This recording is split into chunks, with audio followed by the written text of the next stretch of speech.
السلام علیکم دوستوں، امید کرتا ہوں آپ خیریت سے ہوں گے۔ پھر چلے کر حاضر ہوا ہوں آپ کے لیے قاری حنیم ملتانی رحمۃ اللہ علیہ کا بیان۔ دوستوں، بیان کا عنوان ہے جمعے کی فضیلت۔ دوستوں، اس بیان کو مکمل ضرور سنیے گا۔ چلو چلتے ہیں بیان کی طرف، سننا شروع کرتے ہیں اور میں بھی آپ کے ساتھ ساتھ سننا شروع کرتا ہوں۔ اسی کو مجذوب نے بڑے عجیب طریقے سے سمجھایا، کہتا ہے کہ آنے والی کس سے ٹالی جائے گی، آنے والی کس سے ٹالی جائے گی، اور جان ٹھہری جانے والی جائے گی، روح رگ رگ سے نکالی جائے گی، تجھ پہ ایک دن خاک ڈالی جائے گی۔ صلی اللہ علیہ وسلم نے فرمایا جمعے کا دن قیامت کی نشانی ہے۔ قیامت کا دن جس دن قائم ہوگا جمعہ ہی ہوگا۔ آج جمعہ تفریح کا دن ہے، آج جمعہ جوئے کا دن ہے، آج جمعہ شراب پینے کا دن ہے، آج جمعہ کھیل تماشا بے حیائی بدماشی کا دن لوگوں نے بنا لیا ہے۔ ایک ہمارا ماحول ہے، آپ ذرا توجہ فرمائیں۔ جمعے کے دن فلموں میں رش ہے، جمعے کے دن سینما کے ٹکٹ کا رش ہے، جمعے کے دن VCR بہت زیادہ چلتے ہیں، جمعے کے دن ٹیلی ویژن پہ بڑا رش ہوتا ہے، جمعے کے دن بدماشی ہے، جوا ہے، بے حیائی، زیادہ سے زیادہ بے حیائی جمعے کے دن ہوتی ہے۔ حالانکہ حضور کریم صلی اللہ علیہ وسلم نے فرمایا جمعے کے دن ایک گھڑی ایسی آتی ہے جو مانگو وہی ملتا ہے، جس حال میں کچھ کوئی مشغول ہوگا وہی اس کی زندگی کا مستقل ذریعہ بن جائے گا۔ کون سمجھائے تمہیں؟ کس کے اندر طاقت اور جرت ہے کہ قوم کے دھارا پھیر سکے اور قوم کے رخ کو پھیر سکے؟ کون پھیر سکتا ہے؟ اس لیے قرآن کریم نے بار بار للکارا اور فرمایا افلم یہد لہم کم اہلکنا قبلہم من القرون، کرنے والوں، بدماشی کرنے والوں، بغیرت کمیلوں، باداؤ، جب میرا قہر جوش میں آئے گا پھر ایک دو کو نہیں، پھر بستی کی بستی، ملک کے ملک اجاڑ کے رکھ دوں گا۔ افلم یہد لہم کم اہلکنا قبلہم من القرون،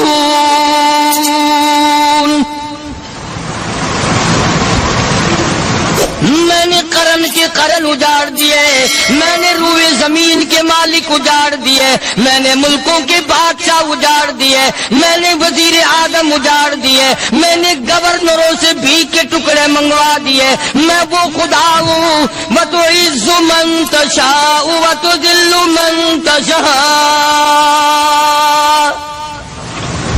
بِيَدِكَ الْخَيْرُ إِنَّكَ عَلَى كُلِّ شَيْءٍ قَدِيرٌ۔ سارا نظام میرے ہاتھ میں ہے۔ تبارک الذی بیدہ الملک، برکتیں میرے پاس ہے، رحمت میرے پاس ہے، خیر میرے پاس ہے، بھلائی میرے پاس ہے، سلامتی کے خزانے میرے پاس ہے، امن کے خزانے میرے پاس ہے۔ وہو علی بیدہ الملک، ملک میں راج میرا، وہو علی کل شیء قدیر۔ ذرے ذرے پہ قبضہ میرا، پتے پتے پہ قبضہ میرا، پہاڑ کی ایک ایک کنکر پہ قبضہ میرا، سمندر کے قطرے قطرے پہ قبضہ میرا۔ تو ہوتا کون ہے آکڑ کرنے والا؟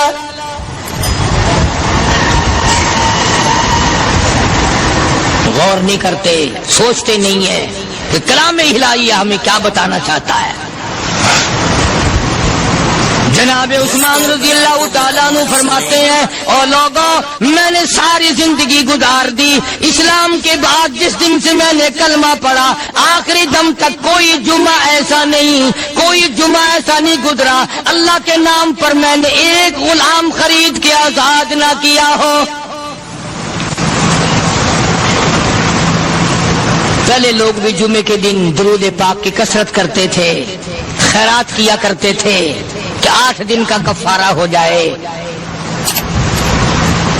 اللہ تبارک و تعالی راضی ہو جائے۔ آج کے دن قیامت آئے گی، نہ جانے میرا کیا حال بنے گا، کن لوگوں میں میرا شمار ہوگا۔ مدنی کریم صلی اللہ تعالی علیہ علیہ وسلم کا دربار لگا ہوا ہے، مجلس ہے آقا مدنی صلی اللہ علیہ وسلم کی. وہ کتنے مقدروں والے جوان تھے جو اپنے محبوب صلی اللہ علیہ وسلم کی مجلس میں بیٹھتے تھے. وہ کتنے خوش بخت اور خوش نصیبے والے لوگ تھے جو اپنے آقا کے سامنے بیٹھتے تھے. حضور کریم صلی اللہ علیہ وسلم نے فرمایا مجھے 3 چیزوں سے بڑی محبت ہے، 3 چیزیں بڑی پیاری لگتی ہیں، 3 چیزیں دنیا میں بڑی مرغوب ہیں مجھے. فرمایا ایک نماز میری آنکھوں کی ٹھنڈک ہے. سرکار کی پسندیدہ بات سنو، فرمایا نماز میری آنکھوں کی ٹھنڈک ہے. جو نماز پڑھتا ہے وہ میری آنکھوں کو ٹھنڈا کرتا ہے، جو نماز نہیں پڑھتا کیا مطلب وہ مجھے رنج دیتا ہے. اور جامع ترمذی میں ایک حدیث موجود ہے، ارشاد ہے حضور کریم سب کہہ دو صلی اللہ علیہ وسلم کا، فرمایا کہ ہر پیر کے دن، ہر جمعرات کے دن ہر امتی کا نام اعمال میرے سامنے پیش کیا جاتا ہے. ہر امتی کا اعمال نامہ سرکار کے سامنے کر دیا جاتا ہے. تیرے فلاں امتی کا یہ عمل ہے. ذرا مسجد میں بیٹھے ہو، قبلے کی طرف منہ کیے بیٹھے ہو، لوگوں سوچو تو صحیح ہمارے اعمال نامے دیکھ کر آقا کو کتنا رنج ہوتا ہوگا. ہمارے کردار دیکھ کر، ہماری روسیائی کو دیکھ کر آقا کو کتنا رنج پہنچتا ہوگا صلی اللہ علیہ وسلم. ارے ہم نے حضور کی ذات اقدس کو رنج پہنچایا، پریشانی پہنچائی، تکلیف پہنچائی. پرواہ نہیں کرتے نمازوں کی، نوجوان بھی بوڑھے بھی حج کر کے بھی نماز پڑھتے لوگ. اور اب تو ویسے بھی دانا بینا لوگ ہیں. تو آپ نے ارشاد فرمایا کہ میری آنکھوں کی ٹھنڈک نماز میں ہے. 3 چیزیں مجھے پیاری ہیں پوری دنیا میں، 3 چیزیں پسندیدہ ہیں میری. سب سے پہلی فرمایا نماز میری آنکھوں کی ٹھنڈک ہے. قرۃ عینی فی الصلاۃ او کما قال النبی صلی اللہ علیہ وسلم. فرمایا جس امتی کا یہ دل کرے کہ میں نبی کی آنکھ ٹھنڈی ہو، اسے چاہیے کہ نماز پابندی سے پڑھے. دوسرا فرمایا وفادار عورت مجھے بڑی پسند ہے. حضور کریم صلی اللہ علیہ وسلم نے فرمایا وفادار عورت، ہائے ہائے ہماری ماؤں سے زیادہ وفادار کون ہوں گی.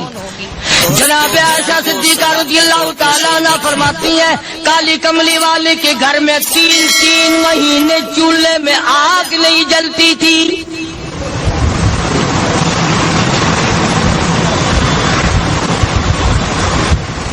دوسروں کے واسطے ہے سیم و زر و گوہر، اور اپنا یہ حال ہے کہ چولہا ہے بجھا ہوا. جناب عائشہ صدیقہ رضی اللہ تعالیٰ عنہ فرماتی ہیں ہمیں 24 گھنٹے میں 1 پانی کا پیالہ اور 1 کھجور کا دانہ ملا کرتا تھا.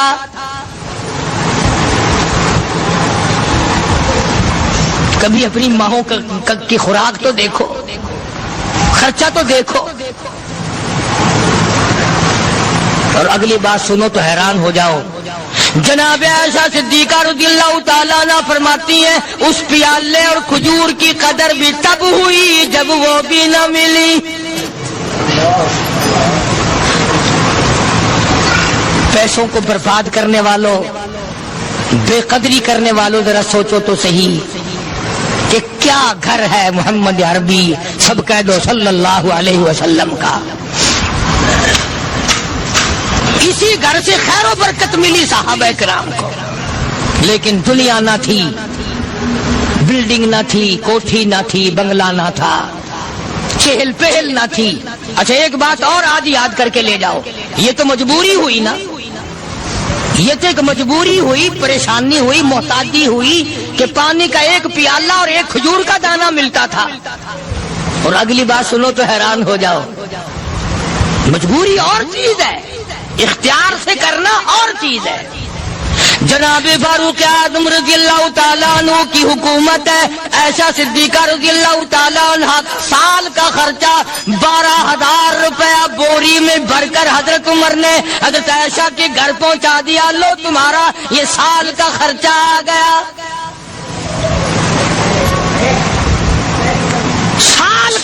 حضرت عمر رضی اللہ تعالیٰ عنہ نے جناب عائشہ صدیقہ رضی اللہ تعالیٰ عنہ کے پاس بھیجا. اتنا بڑا بورا بھر کر آیا. اللہ غنی، بجائے خوش ہونے کے، بجائے مچلنے کے، بجائے فخر کرنے کے، اپنی خادمہ سے فرمانے لگی، حضرت عائشہ خادمہ سے فرمانے لگی، میں نے تو اپنے محبوب صلی اللہ علیہ وسلم کے پیٹ پہ پتھر دیکھے، میں نے تو کالی کملی والے کو فاقے کرتے دیکھا. خادمہ سے فرمانے لگی، اس بوری کے اور میرے درمیان میں کپڑا لٹکا دے، میری آنکھ دیکھنا گوارا نہیں کرتی، میری آنکھ دیکھنا بھی گوارا نہیں کرتی. اس نے کپڑا لٹکا دیا. اس کے بعد خادمہ سے فرمانے لگی، مدینے میں اعلان کراؤ، جس کو خیرات چاہیے وہ عائشہ کے دروازے سے آ کے لے جائے رضی اللہ تعالیٰ عنہ. سارے مدینے میں اعلان ہوگا، خیرات لینے والے آ جاؤ. شیئر ضرور کریں. ایک اور بات تھی اس وقت میں، ضرورت مند جاتا تھا، یہ نہیں کہ ٹیبک میں ہزاروں روپیہ پڑا ہوا پھر بھی مانگ کے کھانا ہے، جیب میں ہزاروں روپیہ پھر بھی مانگنا ہے، پلے سے نہیں کھانا. کہ جتنے بھیک مانگے ہیں نا، بھیک مانگنے والے، 1 کروڑ روپیہ دے دو انشاءاللہ شام کو پھر بھی مانگے گا.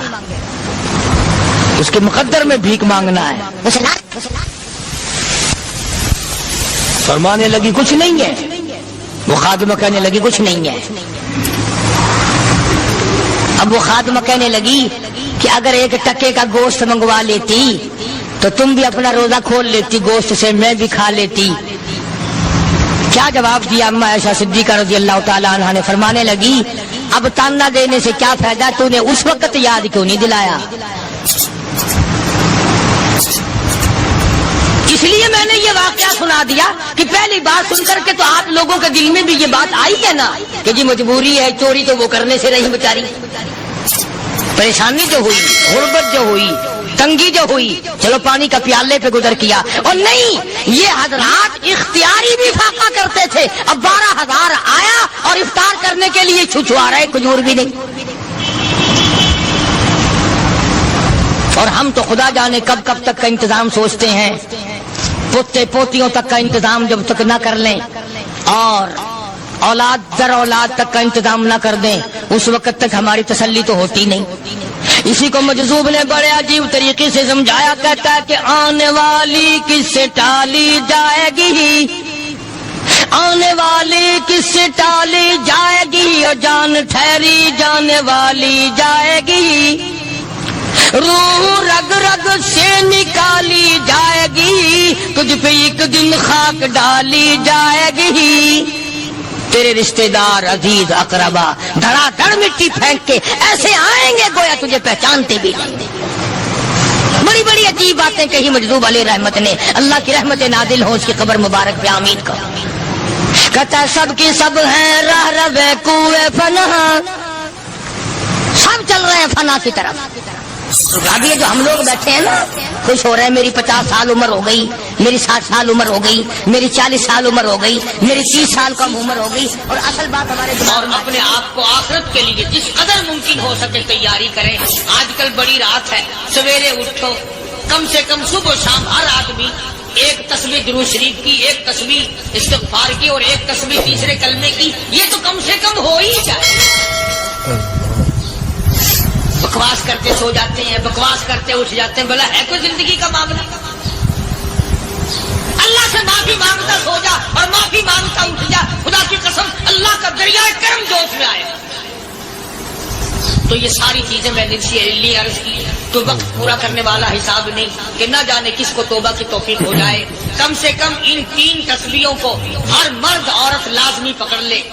1 تسبیح درود شریف کی، 1 تسبیح سبحان اللہ والحمدللہ ولا الہ الا اللہ واللہ اکبر ولا حول ولا قوۃ الا باللہ العلی العظیم، اور 1 تسبیح استغفر اللہ الذی لا الہ الا هو الحی القیوم واتوب الیہ، یا استغفر اللہ ربی من کل ذنب واتوب الیہ، اور 1 تسبیح درود شریف کی اللہم صلی علی سیدنا مولانا محمد وعلی آل سیدنا مولانا محمد مبارک وسلم وصلی علیہ. جب ایک مرتبہ درود بندہ پڑھے گا 10 بار اللہ کی رحمت آئے گی، 10 گناہ معاف ہوں گے، 10 درجے بلند ہوں گے، 10 خطائیں معاف کر دی جائیں گی، تو کتنا بڑا اجر ہے۔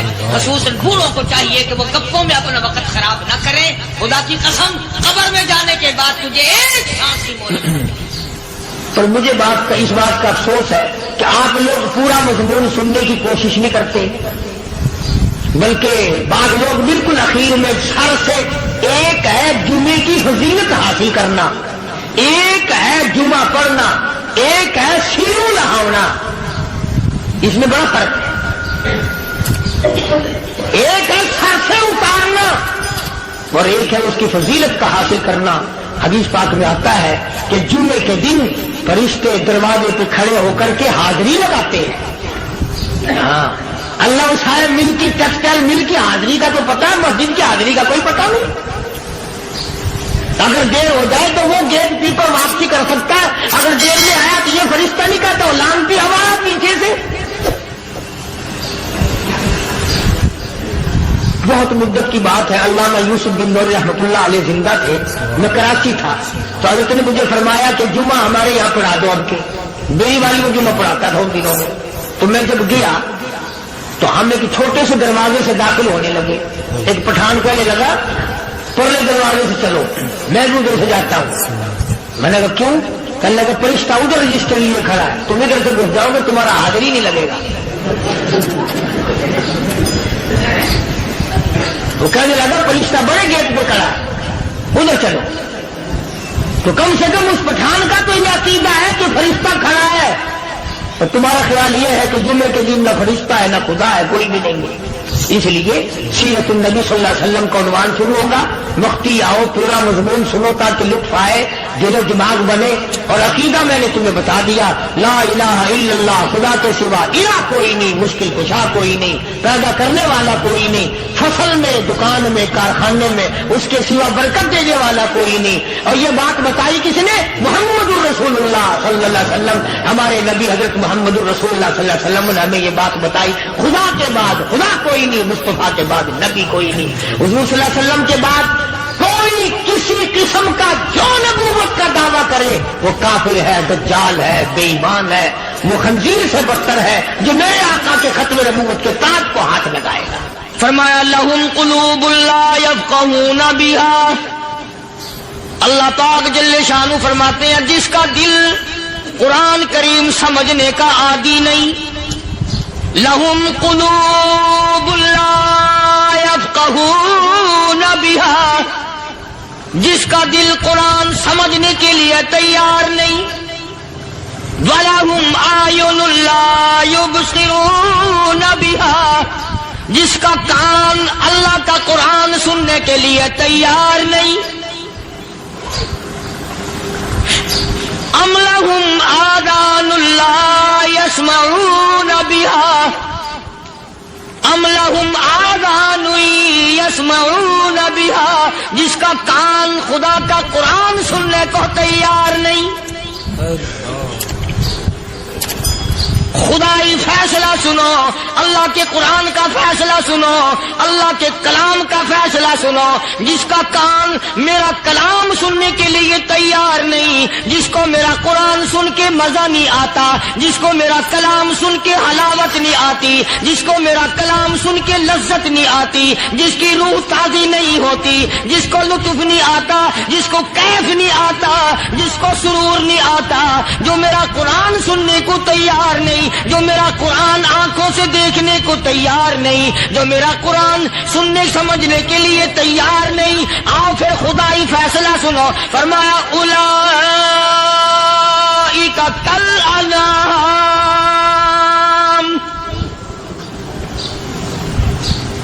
میرا فیصلہ نہیں، کسی پارٹی کا فیصلہ نہیں، کسی فرقے کا نہیں، کسی طبقے کا نہیں، کسی جماعت کا نہیں۔ فرمایا اولئک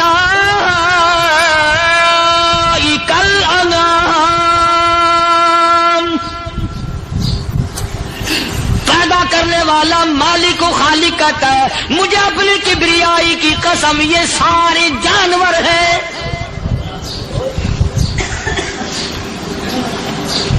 یہ سارے کے سارے جانور ہیں، یہ درندے ہیں جو ایک دوسرے کو چیر پاڑ کر کھاتے ہیں، یہ درندے ہیں جو ایک دوسرے کا خون پیتے ہیں۔ فرمایا بل ہم اضل، جانوروں سے بھی بدتر۔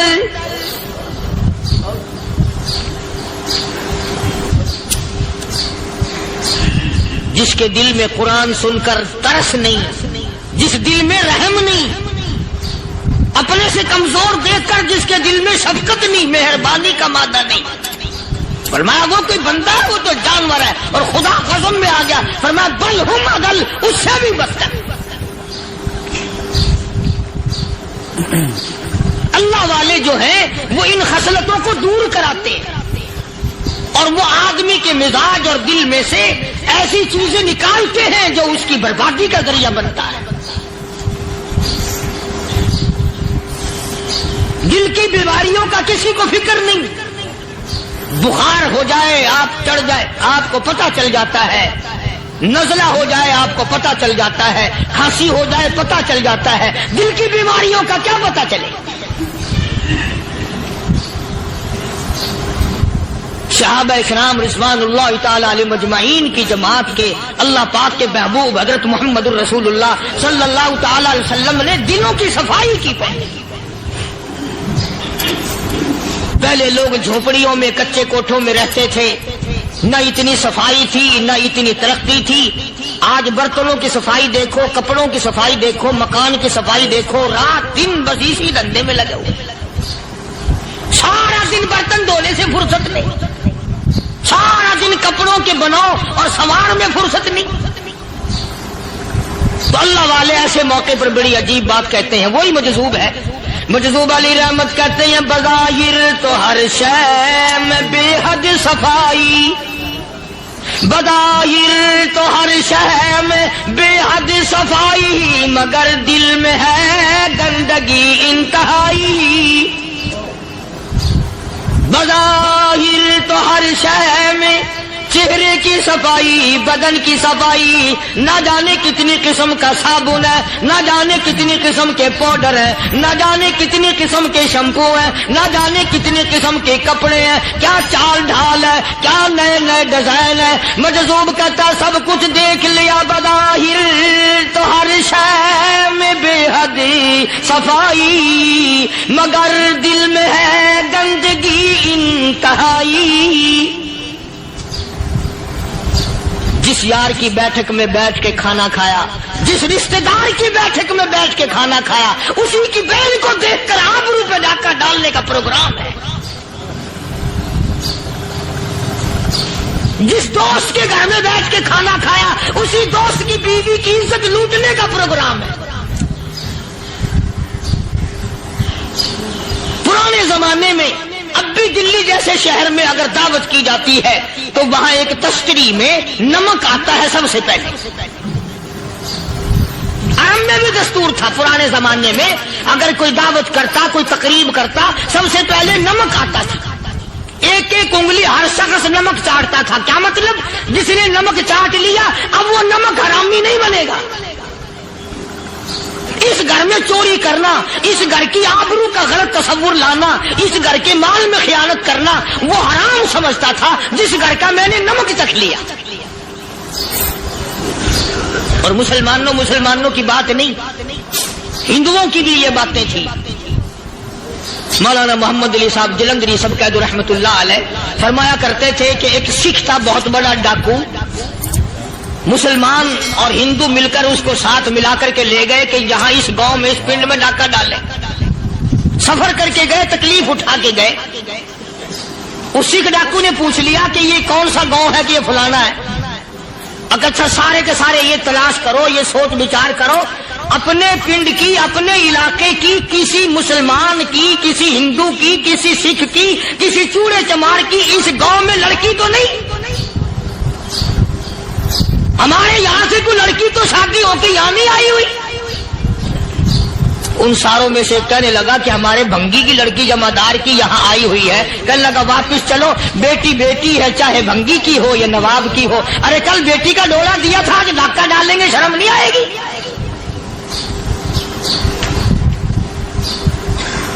آج وہ تصور کہاں چلے گئے؟ اور ہم سب روتے پھرتے ہیں سکون نہیں سکون نہیں اطمینان نہیں. ارے اطمینان آئے گا کیسے؟ ہمارے دل بے ایمان ہے، نیتیں خراب ہے، آئے گا کہاں سے؟ صحابہ کرام رضوان اللہ تعالی علیہ مجمعین کی جماعت نے اس قدر اس بات پہ محنت کی اور کوشش کی کہ غلط لقمہ بھی پیٹ کے اندر نہ چلا جائے.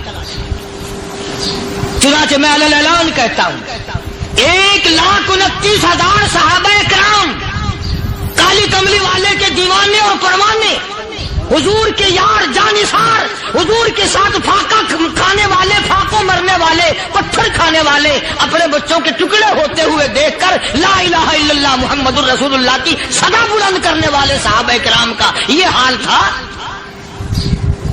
پیدل سفر کر کے جاتے تھے یہودی عیسائی، شام نکل گئے، فلسطین نکل گئے، ہندوستان آ گئے، 2 سال لگ جاتے تھے. اپنی جوان بیٹیوں کو مسلمانوں کے گھروں میں چھوڑ کے آ جاتے تھے. کبھی نگاہ نبوت نے جن کو رنگ دیا تھا، کبھی کسی صحابی پہ ذرہ برابر الزام نہیں لگا. ان یہودیوں کا، ان عیسائیوں کا یہ عقیدہ تھا کہ محمد صلی اللہ علیہ وسلم کے جو غلام ہیں ان کی نگاہ بھی پاک ہے، ان کے دل بھی پاک ہیں، ان کے ارادے بھی پاک ہیں، ان کے ہاتھ بھی پاک ہیں.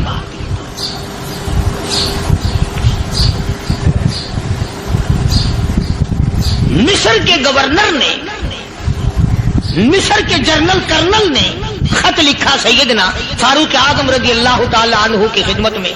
دور خلافت ہے حضرت فاروق اعظم کا.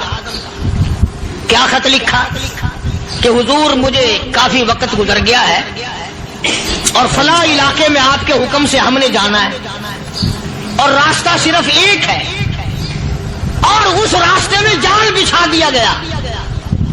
اب مجھے مشورہ دیں میں کیا کروں، حکم دیں مجھے. جال کیا بچھا دیا گیا کہ ہمیں پتہ چل گیا ہے عیسائیوں نے پروگرام بنایا، سینکڑوں لڑکیاں تلاش کر کر کے بڑی خوبصورت حسینہ اکٹھی کی ہیں، ان کو گانے بجانے کی ٹریننگ دی ہے، ان کو اچھی اچھی آوازوں والی لڑکیاں ڈھونڈ کے لائے ہیں اور انہوں نے یہ پروگرام بنایا کہ جب مسلمانوں کی فوج اس گلی سے گزرے گی ان کوٹھوں کے اوپر چڑھ کے گانا بجانا کریں گے تاکہ ان کے دل میں بدماشی آئے اور ان کا بیڑا غرق ہو.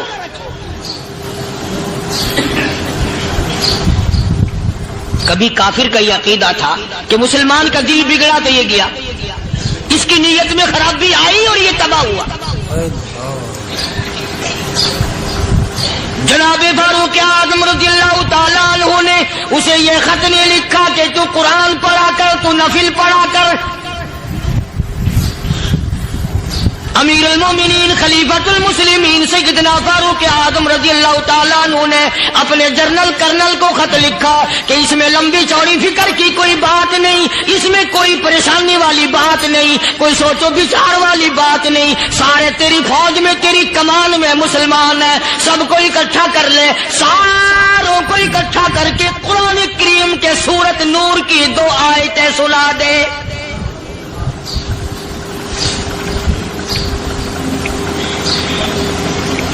یہ بھی نہیں فرمایا کہ سزا سناؤ، اتنے کوڑے لگیں گے، جو خلاف کرے گا یوں قید ہوگی، یہ کورٹ مارشل کر دیا جائے گا. کچھ نہیں. جناب فاروق اعظم رضی اللہ تعالیٰ عنہ کی رائے دیکھو، ان کے خیال میں قرآن کریم میں اتنی بڑی طاقت ہے، اتنی بڑی عظمت ہے، اتنی بڑی کرامت ہے، کلام الہی میں اتنا بڑا شرف ہے. اعلان کر دیا، فرمایا اپنے کرنل کو ساری فوج کو، لشکر کو اکٹھا کر کے قرآن کریم کی فلاں فلاں آیت سنا دے.